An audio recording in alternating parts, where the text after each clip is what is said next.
Hey, welcome to another Epic Online this Wednesday night or whenever you're deciding to view this video.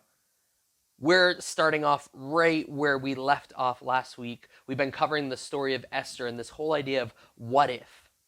What if? And we've been asking these big what if questions throughout the last couple of weeks because Esther's story is such an amazing story of coincidences. For the untrained eye, that is.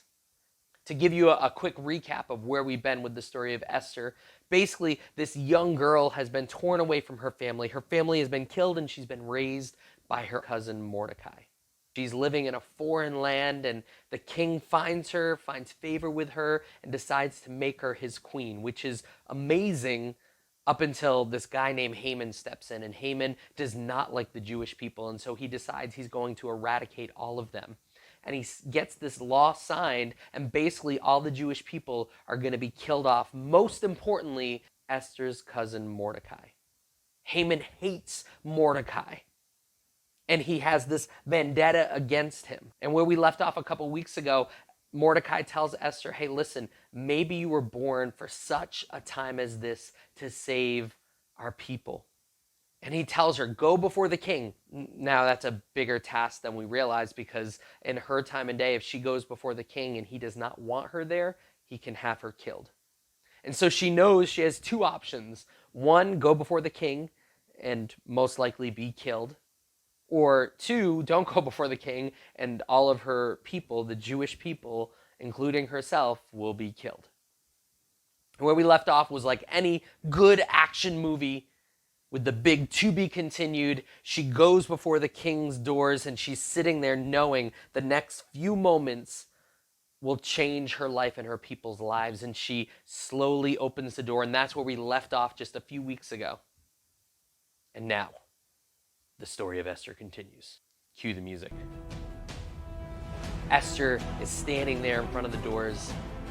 And just like all grand entrances, she slams the door open, knowing very well as she looks and meets eyes with the king that he, if he doesn't put down the scepter, will have her killed. And she walks before him and waits. And you can hear everything because silence has filled the room. And he stares at her and she stares him down, knowing very well this could end her life. And slowly but surely, he sends out his scepter. He allows her in the room. I'm sure there's a sense of relief there. And he looks at her and he goes, okay, well, what's up? What's the matter? Tell me. And she says, I want to have a banquet tomorrow. Let's throw a banquet. Party. He's like, okay. And so they throw the party the next day. And then he comes to her and he says, honey, tell me, what is it that you want? This party was grand, but is there something that you want? And she says, well, and in Esther 5, verse 7, she replies, this is my request and my deepest wish. If I found favor with the king, and if it pleases the king to grant my request and do what I ask, please come with Haman tomorrow to the banquet that I will prepare for you. Then I will explain what this is all about. It's kind of a letdown. You're kind of expecting, okay, is she like prolonging this? But then in Esther 6, it says, that night the king had trouble sleeping. So he ordered an attendant to bring the book of the history of his reign so it could be read to him. Have you ever had trouble sleeping at night? Especially when I have like a big youth event or something like that happening in the morning. Sometimes it's not so much the kid on Christmas thing. It's just my mind will not shut off and I will just lay in bed for hours sometimes. And here the king is, and he's just laying there. He can't sleep, and so he calls for a boring book to be read to him. And in verse 2 it says, in those records he discovered an account of how Mordecai had exposed the plot of Bigthana and Teresh, two of the eunuchs who guarded the door to the king's private quarters. They had plotted to assassinate King Xerxes. What reward or recognition did we ever give Mordecai for this? The king asked. His attendants replied, nothing has been done for him. Who is that in the outer court? The king inquired. As it happened, Haman had just arrived in the outer court of the palace to ask the king to impale Mordecai on the pole he had prepared. So the attendants replied to the king, Haman is out in the court. Bring him in, the king ordered. So Haman came in, and the king said, What should I do to honor a man who truly pleases me? Haman thought to himself, Whom would the king wish to honor more than me? You gotta love Haman's attitude here. He comes in ready to kill Mordecai. He's literally about to lay the plans. Hey, can we just get rid of him? I don't like the guy. And the king asks him, I want to honor someone. What would you do? Haman is like, he's going to honor me. That is so sweet. That's great. My day is getting better. Mordecai dead. In verse 7, it continues, and he says, So he replied, If the king wishes to honor someone, he should bring out one of the king's own royal robes, as well as a horse that the king himself has ridden, one with a royal emblem on its head. Let the robes and the horse be handed over to one of the king's most noble officials, and let him see that the man whom the king wishes to honor is dressed in the king's robes and led through the city square on the king's horse. Have the officials shout as they go, This is what the king does for someone he wishes to honor. Haman's like, So you're going to do it? Excellent, the king said to Haman. Quick, take the robes, and my horse, and do just as you have said, for Mordecai the Jew. What? Can you imagine Haman at that moment? Are you kidding me? The guy I was coming in, I was going to have you kill him, and now I need to parade him around on a horse? And what? So Haman took the robes and put them on Mordecai, placed him on the king's own horse, and led him through the city square, shouting, This is what the king does for someone who wishes to honor him. Afterward, Mordecai returned to the palace gate, but Haman hurried home, dejected, completely humiliated. He's moping. I mean, the very guy he set out to kill, he now has to parade around and praise. He did not get his way. But he goes home and he's like, This is awful. I can't believe this, but at least I have the banquet tomorrow. In Esther 7, starting in verse 1, it says this. So the king and Haman went to the queen's banquet. On the second occasion, while they were drinking wine, the king again said to Esther, Tell me what you want, Queen Esther. What is your request? I will give it to you, even if it is half the kingdom.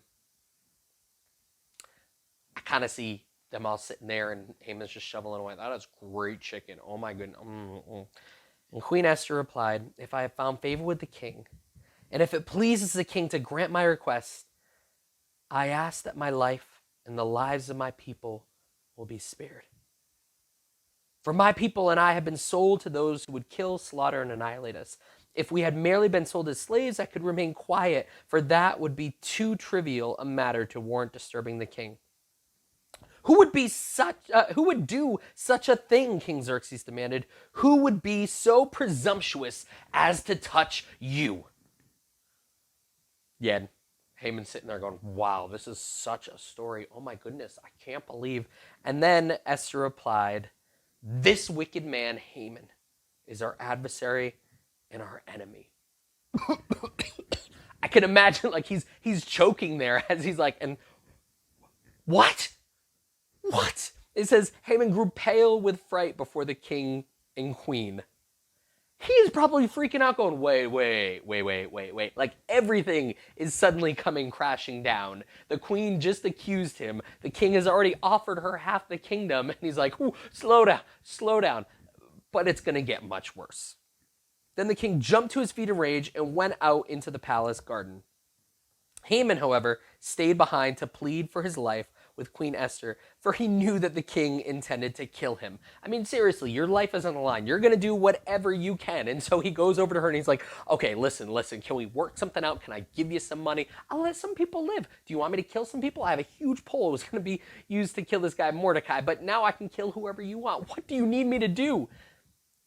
In despair, he fell on the couch where Queen Esther was reclining, just as the king was returning from the palace garden. So he's trying to convince her and everything. She's leaning up against the couch, and he goes over and seriously, if it wasn't scripture, you'd be like, that sounds like something off of a TV show. But it's the scripture. Read it. It says that he's walking over and he probably like trips as he's like, listen, I can kill. And he trips and falls into her. And she falls onto the couch and he falls on top of her. And that is when the king, who is already mad, walks in and sees Haman on top of his wife.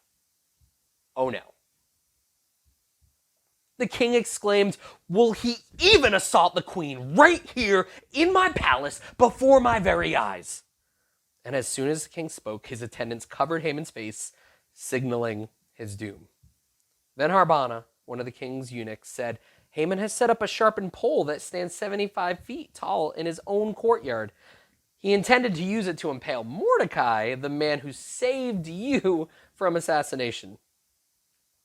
Then impale Haman on it, the king ordered. So they impaled Haman on the pole he had set up for Mordecai, and the king's anger subsided. Haman had a bad day. So you had a bad day. Okay. Anyway, he had these carefully laid plans that took time to put together, and everything was falling into place until it all came shattering down on him. Do you guys like to play Monopoly? I love playing Monopoly. I know it's weird, but I do. Monopoly is one of those games you either love it or you hate it. My wife hates it. I actually like it. And me and my friends, we used to get together and do these board game days where we would play Monopoly. I know, we were really cool. You guys should have hung out with us. But we used to play Monopoly. One thing that always stayed true was I was always in pretty much towards the end.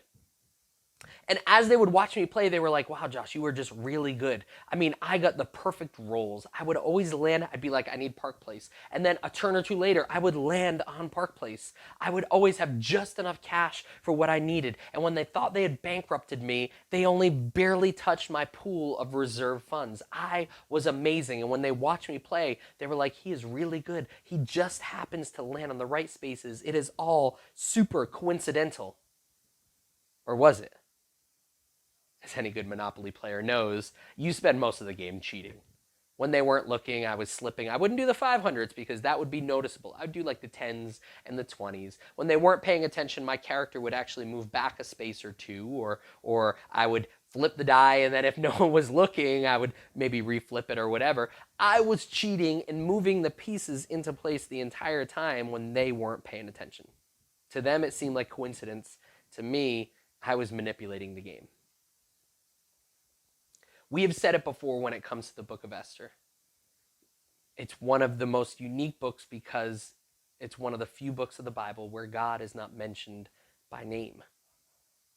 And so you would kind of sit there and be like, well, if he's not mentioned by name, like what is God doing? And if you read the book, you see all of these coincidences happen so much to the point where it gets crazy and you're just like, how is this? I can't believe everything is just coincidentally happening this way. But as you see it and as you really read it and look into it, you see that God is working behind the scenes the entire time. And these things you start thinking are coincidences, you soon start realizing that's God in the background, moving all the pieces into place for the right purpose and the right time. Back when I was at school in Florida, I was in college, and one of my first years, they made all of the Bible school students take internships. And so they gave you a choice of all the areas that you could intern, and they gave you a slip of paper, and you filled in your top choice, your secondary choice, and then amazingly enough, if those two weren't filled,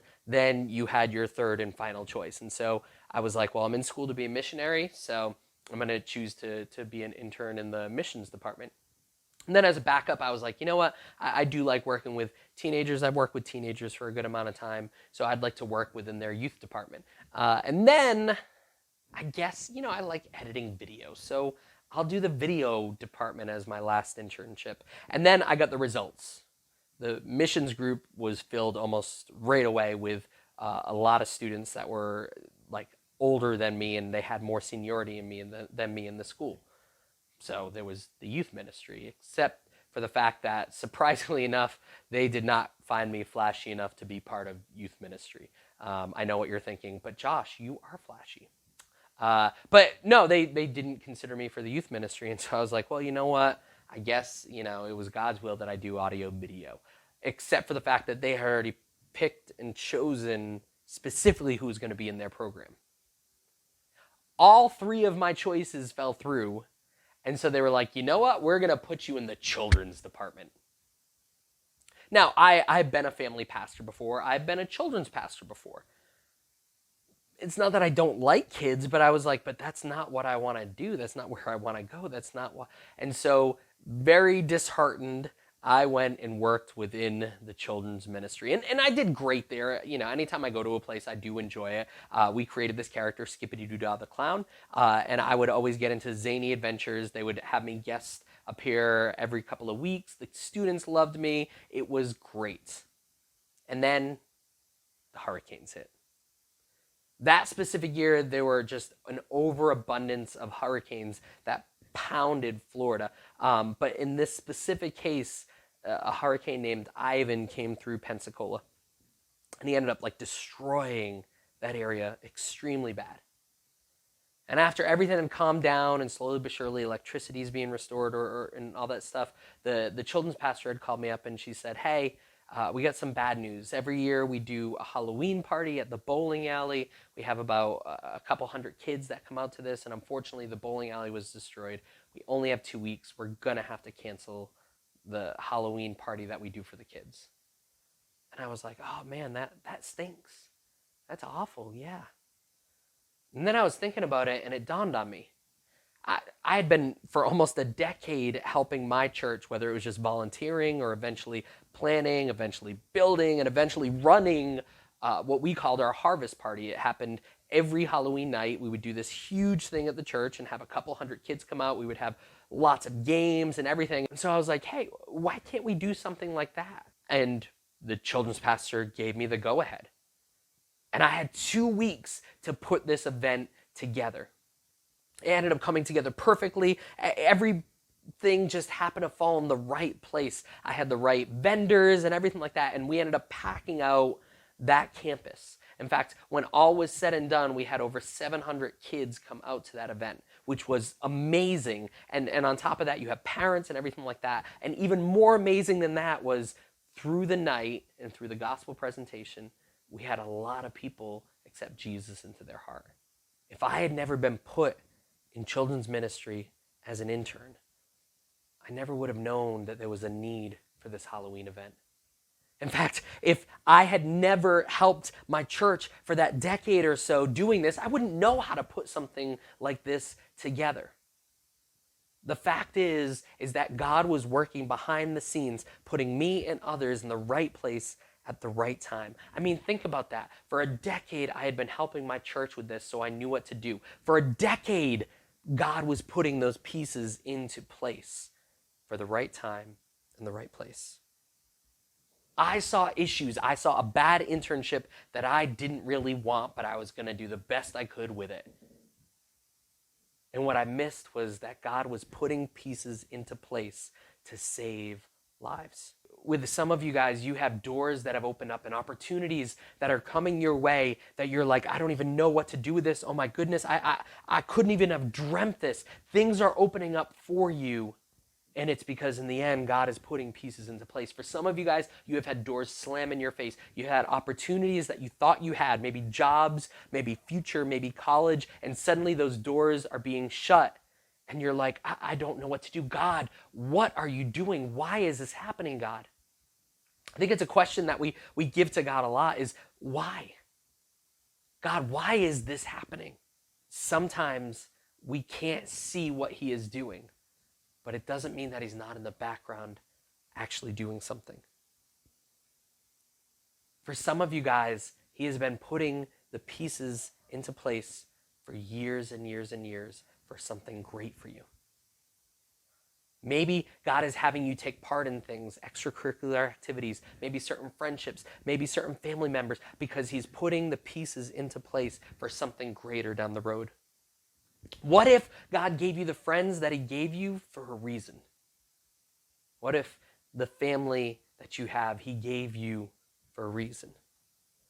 What if he put you at the church, school, Or maybe what if you were born the way that you are for a specific reason and purpose that he will use? I mean, what if some of the roughest things that we have been through in our life were things that he is going to use? See, the biggest thing I want you to walk away from with this series, the biggest thing I want you to dwell on for this week is that even though you can't always see God working, even though you don't always know what he is doing, even though sometimes we feel like we have been dropped in the middle of nowhere and we're sitting there going, okay, God, why is this happening? Even though we feel even alone at times, we're not. We may feel hopeless. We may feel like we don't even know what's happening or the game plan, and yet God is always there, even if it's behind the scenes, moving pieces into place because he has the master plan. And it might take you a year or 2 years or a decade or 3 decades, or you might not even know the meaning of why things happen now. But on the other side of eternity, you will see that God was moving pieces into place and using you and your circumstances and me and my circumstances to save lives, to change people. So what if you decide to step out and tell that person about Jesus? What if you invite those friends to youth group? Or I know it's scary, but ask them if you can pray for them and then follow through with actually praying for them. What if God has you where you are for a reason? And what if you weren't born as a mistake, but you were born for such a time as this? God, I pray that every student would realize no matter what they have gone through, no matter what is going on in their lives, that not only do you have a plan and purpose, but nothing catches you off guard. And in the end, I pray that they would know, even if they can't see you or feel you right now, that they would know that they are in your hands and you are guiding them in the right place at the right time for the right purpose. I pray that we would realize that we're more than mistakes, that we were meant to be here. And when we give you ourselves, you will use us to save lives and transform this world. In your name, amen. All right, guys. I love you. Don't forget, right after this airs live, we are going to have a Zoom chat. You guys can come and hang out. We have guests every week. We give away prizes. Melissa, Aria, and I, we love you. We miss you. And we can't wait to see you guys soon. All right. Good night.